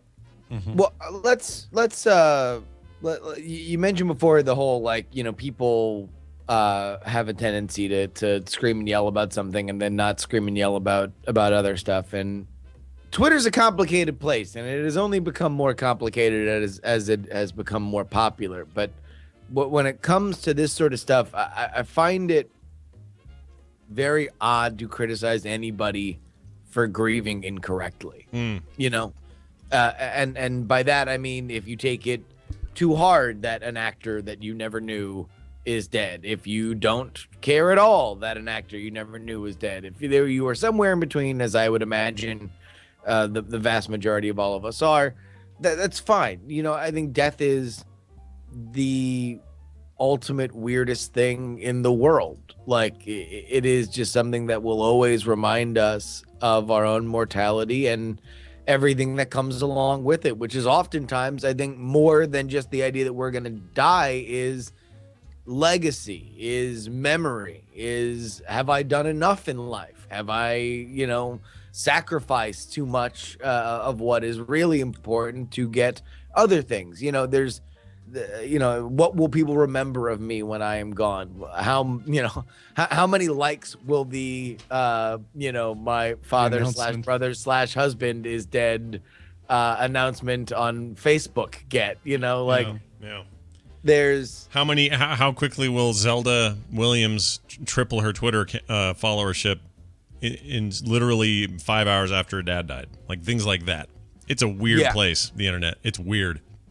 It's super odd, but ultimately it's like whenever we get into these conversations about the internet changing things, I always tend to look back, and this might just be my own confirmation bias, but I tend to sort of trace back the idea that the internet is really just an amplifier for who we are. And if, you know, we see these weird patterns that are a lot clearer now, it's only because we're getting the view that the board op at the radio station used to get, you know.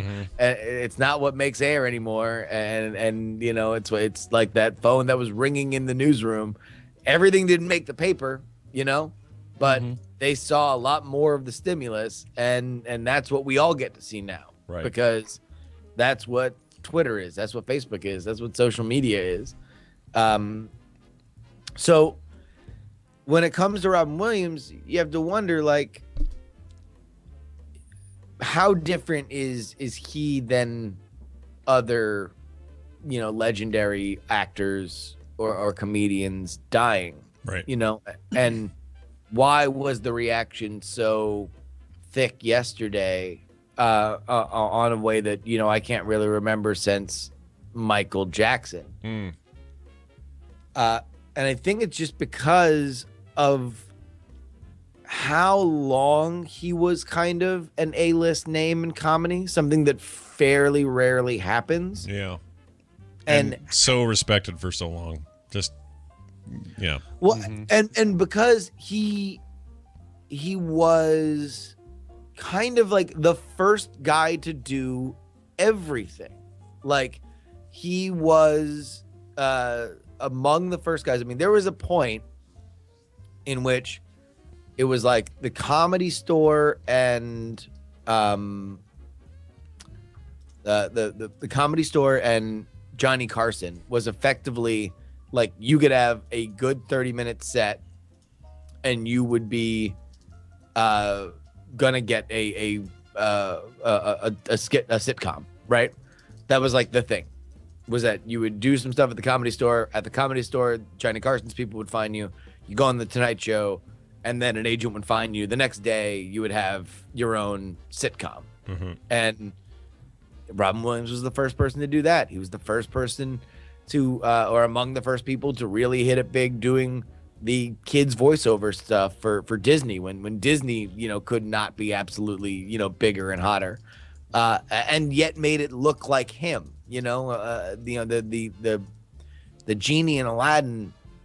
As much as you can kind of look at that and say like, oh, well, he did so much more. Stand-up was amazing, and you know, he was this magnetic, amazing performer.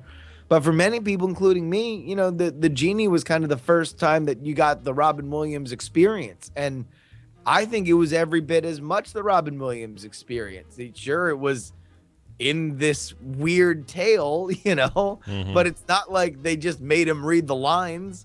You know, he was doing the Robin Williams shtick with the voices and the, you know, the ups and the downs and, you know, that kind of stuff. Like, No, they did not. That's funny because it's not like he had to. He did not play a role in that movie. He played him, or he played that thing he does in that movie, and they gave him kind of, carte blanche to do that. And I think obviously that worked very much in the favor of the movie, and also just what it means to have what animated comedy is from then forward. Yep. It opened that wide, no question about any of that. And people even forget like some of his tankers, like Death to Smoochie, or what's another bad movie? There's plenty of them, but occasionally he would sneak in with something like Insomnia or 1 Hour Photo. Oh my God! World's Greatest Dad is another great one. If you haven't seen it, that's more recent that too, isn't it? Yeah, that was Bobcat Goldthwait. Talking about dealing with themes of death and legacy. His son commits suicide, who's a cretin. He is just a terrible rock-headed kid who winds up dying. Yeah. I don't know if he commits suicide actually. But the dad, an English teacher, writes this like poetic, farewell to life book, and it becomes a bestseller. And so he sort of becomes an instant celebrity because he has written the book by his quote unquote dead son. Yeah. Wow. That's dark. That's dark. And it's a hilarious laugh out loud comedy. I mean, it is about as black as comedy gets. But Robin Williams was able to carry it, and there's not a lot of people that I think would really be able to do it. Such an interesting. I'm looking at IMDb right now. It's such an interesting listing of things that he's been in, and even more recent things like he was big enough to never have to set foot in something like this, but he would occasionally show up in like Law and Order SVU. Or some other weird show, just to kind of just be there or whatever. Mm-hmm. He was in Lee Daniels' the Butler as Dwight D. Eisenhower, which I still haven't seen. Oh yeah. He even, apparently there's an episode apparently that people have kind of described as haunting, and I can only assume it because it deals with his depression of Louis. He was still doing this stuff. He was the best guest, one of the go-to guests for Craig Ferguson. He was on one of the better episodes, apparently, of the Mark Maron podcast. If you were just a fan of things that we understand to be contemporary, he still had an interest for doing that and for taking risks and for taking chances, while at the same time really not changing. The Robin Williams, for as diverse as he was, the Robin Williams that's on stage at the Met and the genie from Aladdin and the guy that's on Craig Ferguson, however many years later, are all so recognizably the same people. Yeah. Yeah. Which is I don't know if people kind of understand how hard that is to do, and now of course we are kind of forced to think what was the toll of that, if that is even the way that we should look at this, or even the way that it can be quantified. Even by stand-up comedian standards, he wore his mania on his sleeve, in a way that when Richard Pryor would talk about his addictions and his demons, they kind of came with a solemn energy, or a solemn tone. He was making jokes, but it was there was a sense in his voice that if he didn't stop, he was going to die, that his demons would consume him. Yeah. With Robin Williams, he would just tell these stories of,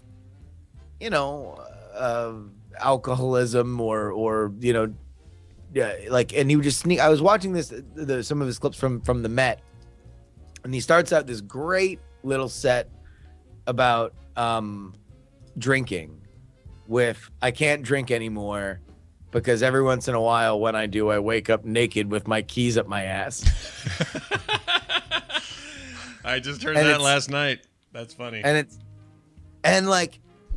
But the thing is, even when you watch that initially, I think part of your brain kind of realized, like, why would somebody start something off like that? Why would somebody start something off that funny if it weren't in some element rooted in truth? And at that point, it's like, he's so funny and that energy is just so over the top. And he's like 5 seconds from there, he's doing the like, oh, the Baptist preacher voice, and you know, like he's doing all the Robin Williams. He's throwing 99 miles an hour, right? Yeah. But there's that one part where it's like he never dwells on it. It's never like, I had to stop, you know, like I've been a year clean and sober, applause line from the audience, you know? Yeah. It's just, he's up my ass and we're off to the races on a really funny thing about the relatable idea of getting drunk or getting high. Yeah. You know?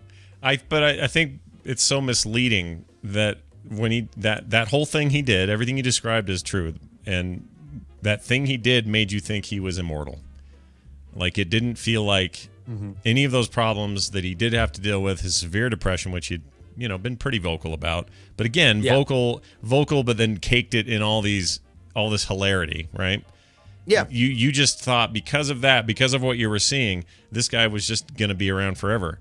That he was somehow would rise above it all, just float above it all, and would never succumb to it or find, even beyond just normal mortal death. You just figured Robin Williams would just be here forever. Like if you sat down yesterday and said, "Hey Scott, an hour before it happened or before it was announced, who do you think's going to die least of all the celebrities 60 and older right now?" And I wouldn't even be on my list. Be a very weird list to make. It would be a little creepy, wouldn't it? A little bit. It'd be an odd if you called me and said, "Justin, can we rank all the celebrities over 60 in order of how quickly we think they're gonna die?" I'd be like, "This is what's wrong with bizarre you? fantasy." Yeah. And I will not be paying my dues. Right. Yeah, Right. It is a little bit odd for sure to be thinking that way. But, he's just not he's just so forever there. Like, I think the last thing I heard was, "Oh, they're making a Doubtfire sequel." That makes sense. This far down the road, 25 years later, let's go ahead and make one of those. And you just figured this would just go on forever, and he would be nominated for more weird things because he'll show up in some movie and blow everyone's mind, and then he'll do another tour, and then everyone will be, "Oh my gosh, he's so funny. Look at that HBO special." Like, it was just going to go on forever. Nope. I mean, there was certainly no. I don't think that it would be a very big surprise if you were to rank all the actors over 60 and say which is most likely to randomly win a Best Supporting Actor Oscar. Robin Williams kind of just sort of had to still be up there. Yeah. It's not like he had really lost his chops in terms of. That is way less morbid, by the way. about- Your thing's way less morbid than mine, so I appreciate that. We're working our way up. We're making a list of weird fantasy leagues. That's going to be our new thing. All right. Well, it's an improvement. Just a side note, Dan Castellaneta, famous for Homer Simpson's voice, he did all the genie work when Robin Williams wasn't doing it. So, like, weird direct-to-video sequels and video game adaptations or anything Disney did with Aladdin and the genie outside of the core film, he would do those voices for it. Robin Williams came back, I believe, for one of the direct-to-video sequels. Oh, he did? I believe he did. I did not know that. That's cool. He made one reprisal of the character. But, yeah, I remember as a youth being very much into the Aladdin movie and watching the Aladdin direct-to-video sequels, and I knew something was up while watching it, and then I knew what exactly had happened when the genie dropped a dough in the middle of things. You knew what had happened? Yeah, That's pretty like, funny. oh, it's Homer Simpson. That's the Homer Simpson guy. Got it. You're right. He did. There was a sequel called Aladdin and the King of Thieves that was direct to video, and he did the genie voice in there. So there you have it. But yeah, I guess, like, beyond just kind of marveling at who Robin Williams was, and what was amazing to me was that, and it can rub people the wrong way. when all of a sudden, the measure of a human being is kind of reduced to the greatest common denominator of like what we all know him by, and so, and you'll see this in sports. It'll be the one play that, like, oh, well, you'll always have this one play that happened that was 5 seconds of your otherwise, like 60-year existence or 70-year existence. Yeah. And it happens with movies all the time. When William Shatner dies, Yeah. it's just going to be Captain Kirk stuff, like when anybody who's kind of so firmly tied to something, that's all anybody thinks about him. And yet yesterday it was so many things. Yeah. It was very diverse things too.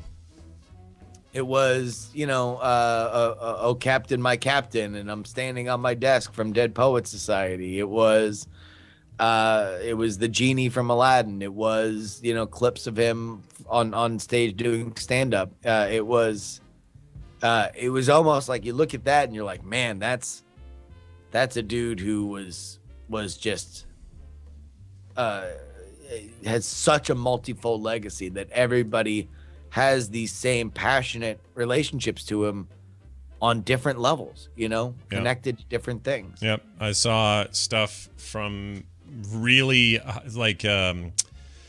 super intellectual celebrity people who are known for being reserved or whatever, talking about how important Mork and Mindy was to them. How when you knew he walked out on set that was going to be something you've never seen before, and that was going to change the way you kind of thought about comedy or whatever.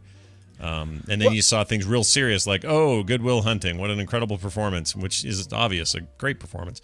But it was that and then everything in between, lots of little things. Even people finally coming out on my side who enjoyed Popeye for what it was. Oh, yeah. It was good, damn it. That's what it was. Now's the time. Now's the time to stake your claim on that, by the way. The Popeye revival is here, Scott. You have waited long enough. Well, we did it for Film Sack, and it was mostly fans and people on the show not liking it. Except me. I really like it. I'm a huge fan. So I feel somehow vindicated. Let's make this about me. Sure. Good luck with that. Whatever it takes for you to be able to prove your point on Popeye. Yeah, Still not buying it. Yeah, it's still not good. Sorry, Justin. Yes, go ahead. You also can't forget how much he was a huge part of the LA comedy scene in the 70s that really propelled so many different careers, including Jay Leno and David Letterman, as well as so many other people that wound up getting on TV, and I believe Roseanne and stuff like that. Like, there's just this really fascinating stand-up scene that through the early 80s, late 70s and early 80s, just really, really, really exploded. And he was such a huge part of that as well. It's funny because the only other stand-up that I can remember having such kind of violent manic emotion be part of his art in the way that Robin Williams did, it was a very, very different level, with Sam Kinison. And when you look at it like that, Sam Kinison was another guy with just nothing but demons and addiction issues, and died way too soon. Sure. Because of them. Cocaine overdose, was it? What was it? Something like that? Some drug deal. Yeah, I think so.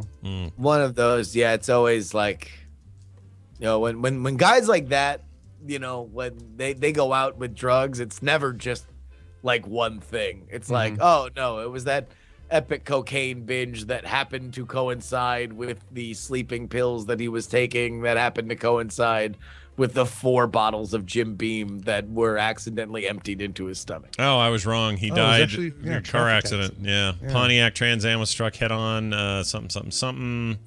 Yeah, so apparently I've had this in my head wrong the whole time. There was no drugs involved in that accident. Oh, wow. Me too. Wow. Yeah, weird. Well, it's kind of amazing to look at those guys and realize, what that does, you know, like, and I don't know whether it does anything. Like, I mean, I don't know whether or not he was a depressed guy and he also got the most and the best out of life. And we should look at him as an example of somebody that through art, granted, focused through his pain, he got to live a much different life than he would have otherwise. And, you know, without this kind of expression of his pain on so many different levels, he would have just kind of been a sad guy that would have lived a sad life, or, you know, that it was the continued focus on his pain and the person that he was, feeling the pressure to continue to be the person that he was, that, you know, brought even greater pain to him. And I don't think we know this, you know, but it won't stop us from worrying about it, because that's the nature of death. Death kind of, you know, kicks open all of these, you know, tightly sealed jars that we keep in our head, that it's like at some point, you know, you run through these subroutines enough time that you're like, okay, well, I don't think I understand it, but I understand it enough that I don't need to think about it every day. So we put them, you know, in storage, and then, you know, a big public death happens, or, you know, God forbid, something in your family, and now all of a sudden it's all there. And I feel like we're all kind of in this shared element of it a little bit. Also, I think it's, and I'm not, this isn't me soapboxing or trying to, you know, turn this into a PSA or anything, but serious depression is real bad, and it is no respecter of class or money or notoriety or fame or any of those things.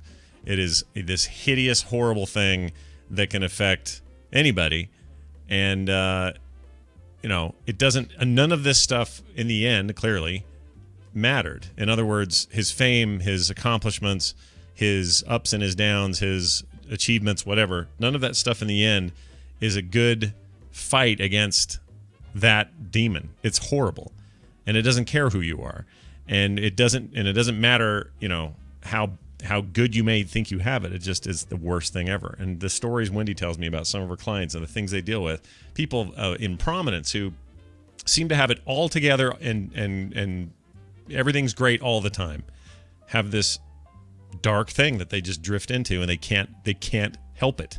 Like, it is a chemical, physiological thing that you can't just go buck up and chin up, everybody. It doesn't work that way. And this made it just real painfully obvious. This is a guy with every possible everything. He accomplished all the goals that you would ever think anyone would want to accomplish in the field he chose to work in, and it's yet still not enough, you know? Like, it's and a lot of people are really mean about that, like, that don't understand it. And I'm not trying to... How could you leave us? Yeah, like that whole thing, or it's a selfish move. Anyone who does that is a selfish jerk because they're leaving everybody else, and they clearly they have zero understanding of it. They don't understand. It's like saying, I don't know, it's like saying that old man didn't run hard enough because his leg has been amputated, but that's no excuse. Well, no, it is an excuse. His leg's amputated.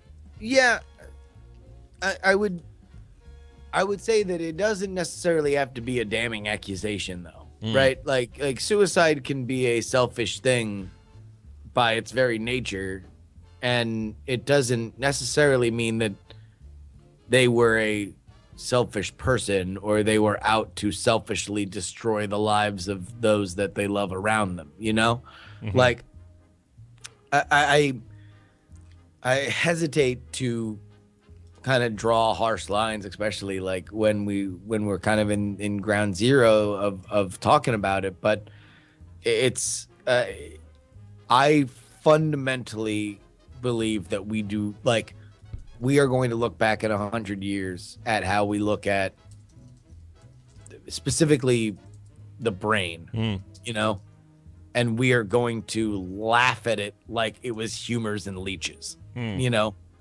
And I think that we have a very fundamental misunderstanding of hormones and emotions and brain and mental disorders and stuff like that. And for so long, it's kind of been, I mean, remember, you know, it's only, you know, in you know, the Sopranos, which was what, mid 90s, like even like 97, 96, something like that that started.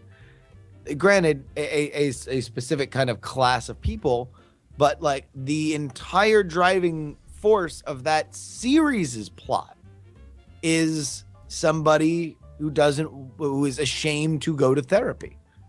You know, like we have such a fundamental misunderstanding of what of how our brain works and how we should deal with it and what's appropriate and what's not, that it's hard, I think, for us to really do consistently good work with it. No, we're in the Middle Ages, dude. No question about it.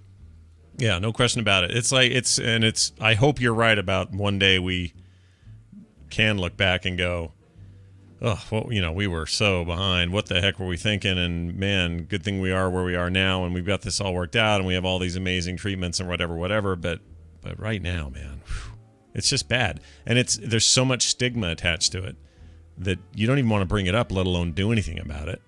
Yeah, you just think you're horribly sad, and you can't understand why everyone else is wrong, and you just, you dig yourself a hole and you try to stay there the best you can, and some people make it through, and lots of people don't. And if Robin Williams can't, and I hesitate to do this whole reactionary thing where, oh, it took the death of a popular dude for everyone to finally wake up on the issues of mental illness and things like that. Right. Well, yeah, I don't know when else it happens though. When else are we going to do it? I mean, well, is it so bad that we have to be reminded because of stuff like this?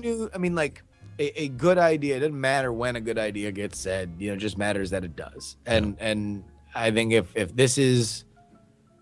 we don't mention, if you're depressed, please seek help. It's not a problem. You're not broken.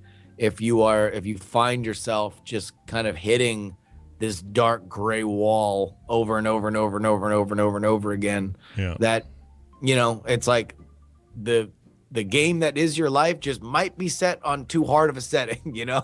Like we can dial that down. Not everybody has to play like that, and that's not anything that anybody should be ashamed of, It's like, and more so, I think it's far more universal than anybody wants to let on. I mean, listen, we are not as a culture, we are not one. We are one that celebrates toughing it out, like rub some dirt on it, walk it off. Yeah. That's our kind of, and like, there's a lot to be said for that. There's a lot to be said for resolve and dedication and stiff upper lip, right? Sure. But not at the cost of your life, and not at the cost of, and that's why it's like, I do think that suicide is a selfish act. Doesn't make you the worst person in the world if somebody does it, right? But if you are driven to that, then it is, I think because at some point there are many exits along that highway that you didn't take, and that's what I think we can only suggest to everybody is just do that, and also understand that you're not alone. I mean, like, especially as a youth, through my early 20s, I was very depressed about a lot of different stuff, and family trauma or my own life, or wondering what I was supposed to do, and that, and it included contemplations of suicide.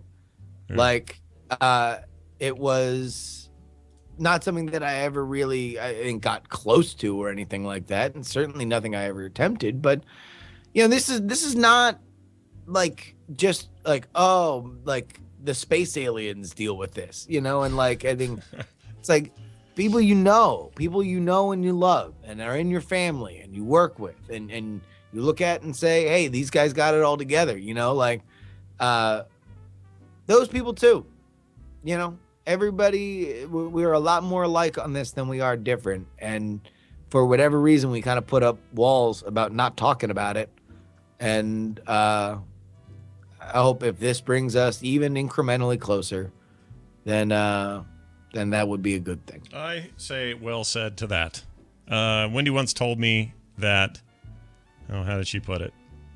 I can't remember how she put it, but she basically said that it's all about it boiled down to this: humans are all about preservation. There's instincts in us that say we need to survive, and that this is a side effect of that, because we think it shows weakness to admit that perhaps something is wrong. We put up a wall and we pretend it's not there, and it's a huge mountain of a normal human reaction that we need to try to get over and conquer, because at some point that does nobody any good, at least in the modern age. So I knew we'd get a little deep today. I knew we'd get a little on the side of serious, but that's okay. Yeah, I'm down with that. Whenever you start to get into those public suicide, right? It tends to suck the joy out of things. Exactly. What I always think about is, like, I don't know. There's somebody, as tragic as this is, but as high profile it is, somebody someplace is hearing about it and getting help because of it. There are those positive things happening. You're not going to hear about them so much. People aren't going to go blab about them on Twitter. But somebody somewhere went, oh, I got to get some help. Somewhere. Somebody did. And I'm not saying it's a good thing that Robin Williams killed himself. I'm saying there is some heart to take with this, that there are people who can benefit from this huge flash of overexposure over a few days' time or whatever. And I don't think it'll even dissipate that quickly. I think people will be talking about this for a while. Expect all the usual suspects to come out with specials, and Fresh Air's got some big long Robin Williams interview today that they obviously bumped a bunch of other stuff for, and pretty soon you'll see tributes on late night talk shows, and like you're going to hear a ton of it, and maybe just maybe out of all of that. I'm looking forward to them. I am too. I'll tell you what, I get it. Well, the first one, six clips, like you just. I mean, that's the thing is like. I'm looking forward to just the Mork and Mindy's remembrance, the just the stand up remembrance, just the acting remembrance. Let me give one recommendation. I think it might be streaming on Netflix too. Not to steal Nicole Spag's thunder, but The Birdcage. Oh, that movie's so good. Here's the best thing about The Birdcage. Is because you could see Robin Williams playing the Nathan Lane character. Yeah. It would not be beyond his acting talent and ability to do it. But Robin Williams is such a good straight man. The straight gay man. Yeah. Yeah. In that movie. Yeah. That was the one I wound up getting caught up watching so much of. And you just kind of look at where, in the scenes where he's when initially the plan is going to be for Nathan Lane to kind of butch up to meet them. If I'm familiar with The Birdcage, I guess it's based on a French play, but it takes place in Miami, where the son of a gay couple that runs a drag club in South Beach is going to get married to a Republican senator and his wife. And so it's everything's based around them coming together for this dinner and meeting for the first time. And initially the plan is for Nathan Lane, the star of the drag show, and therefore the more effeminate, to kind of act more like a man. And that winds up completely going out the window. Oh, because the idea is that the birth mother is going to come in and play the mom. Oh, and, right. Yeah. And that's not going to happen. But like in all these scenes where he's trying to act more like a man. I love this movie. You're just making me want to watch it. I love it. There's just the Robin Williams performance is so amazing because it could be just schlock. Mm-hmm. Like it's a very delicate subject. It can be just like really tone deaf and hacky. But what makes it for me is Robin Williams playing the straight man and letting Nathan Lane kind of do his incredibly ridiculous sort of Nathan Lane routine while still having this kind of love in his eyes. Like there's this very loving, Like, no, like you're being ridiculous. Like it's like everything that the actor, that the character is. He's like an acting coach and a lover and a friend and a father who's very worried about the future of his son. Like it's all right there on screen, and it's so like this. The scene that I kept watching over and over and over again is he's trying to like coach him into just like a regular conversation, a manly conversation. And so he's like, you old son of a bitch. Can you believe the Dolphins? Fourth and 7 on their own 20, 30 seconds left to go. How does that make you feel? And Nathan Lane's like, how do you think I feel? Betrayed, bewildered. It is such a good movie. I've not seen it in a while, but I'm totally going to see it. And if you want to see Gene Hackman in the weirdest role ever, that's an awesome role for him. Yeah. And it's just great. And Hank Azaria freaking stealing the scene as the weird maid. Oh my God, Hank Azaria as the houseboy. Yeah. Fun little Easter egg Yeah. for Frog Pants listeners. Yep. That's right. The scrum of paparazzi outside of the house. Yeah.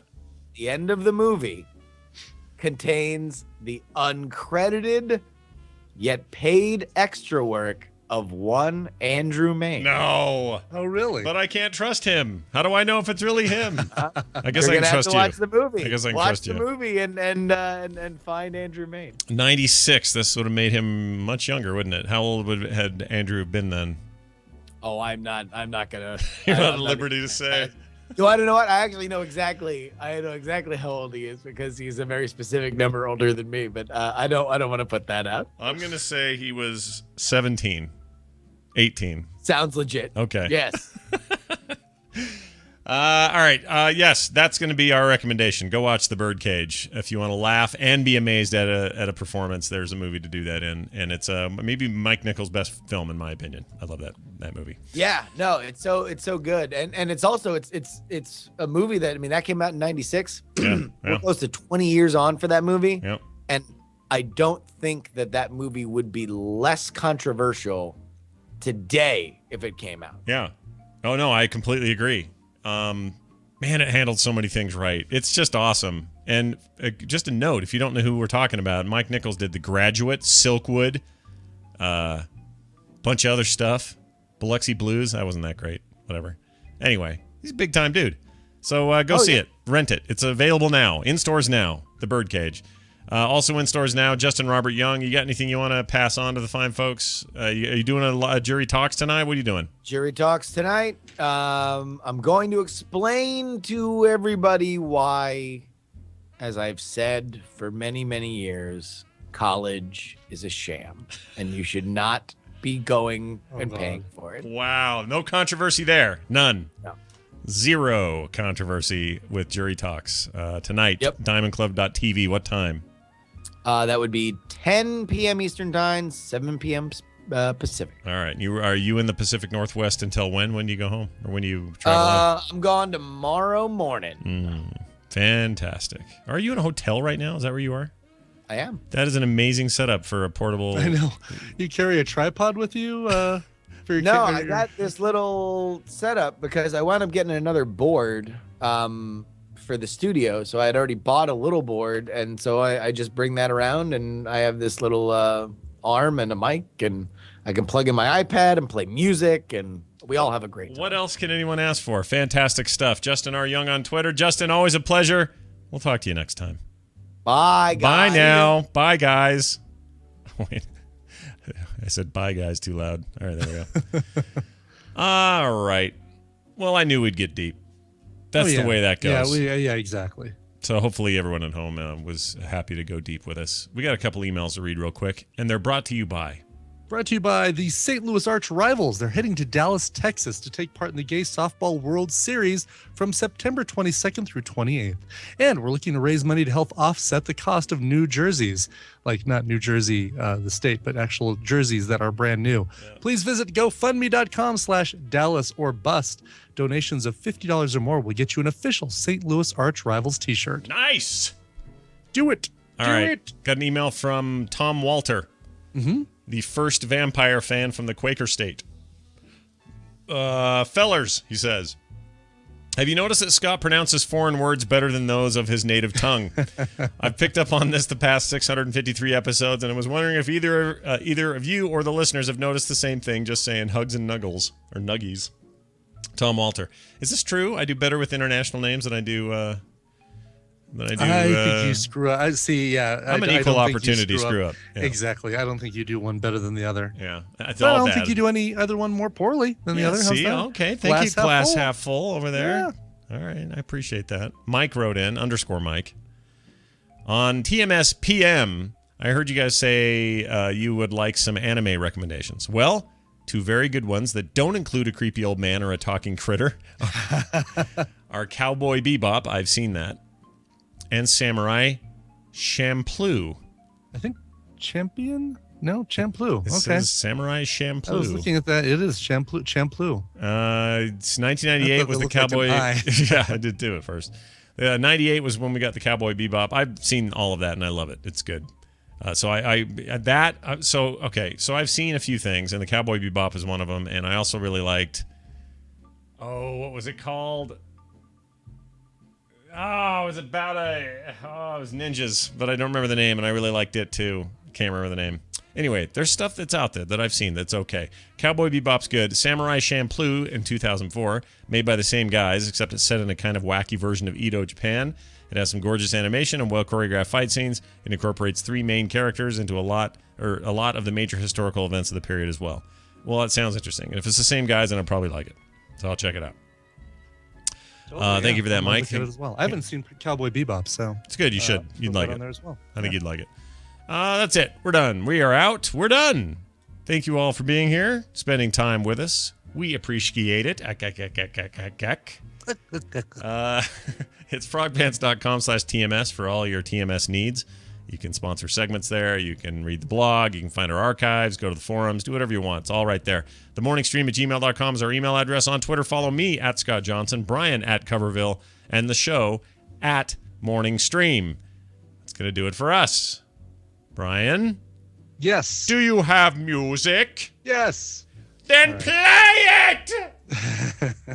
Hey, Frankenstein. I'm a relatively new listener, 2 months, but I would like to request a song for my 6-year anniversary to my beautiful wife on August 1st. It's a little bit late here, but, hey, getting to it finally. Yeah. She's what inspires me to be a better man and literally the reason I get out of bed in the morning.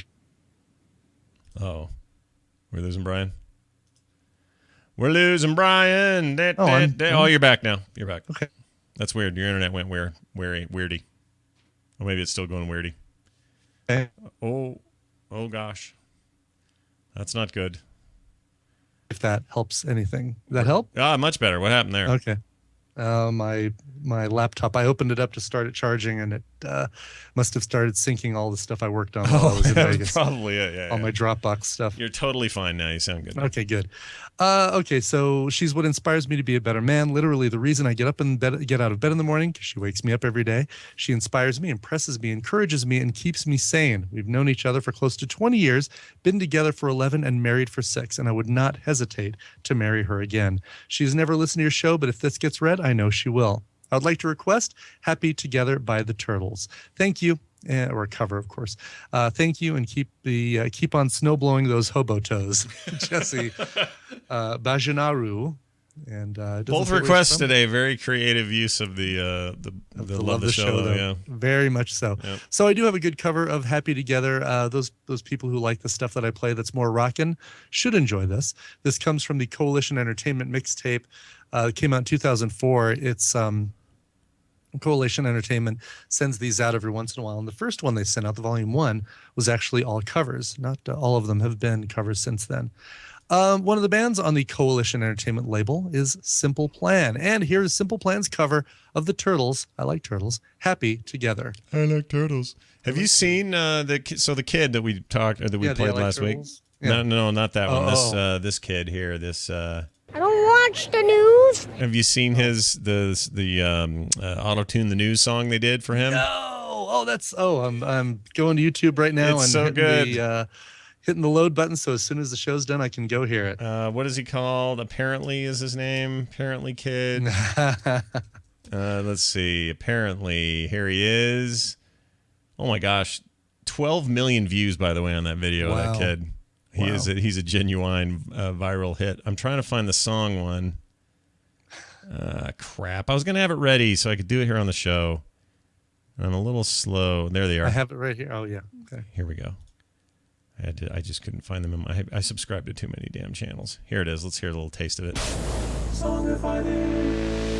What did you think about the ride? Browning, it was great. The brown every time you get dizzy. All you used to do is get dizzy. The brown only went down, the suit was mine. I was scared half to death. I've never been on white television before.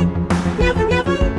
I've never been on white television before.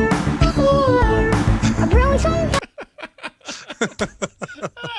That's so good. He's such a cute kid, too. My gosh. The original video, 20-something million views. That's crazy. Crazy. Good job, kid. Way to go. Toe-headed butterball, that kid. Take that remote back from Grandpa. It's your time. All right. That's it. Let's play this. Happy Together. Brian and I will be happy together tomorrow on a brand new episode. Oh. Be here for Nicole, Tom, more for your Wednesday. Clever. Thank you, everybody. We'll see you then.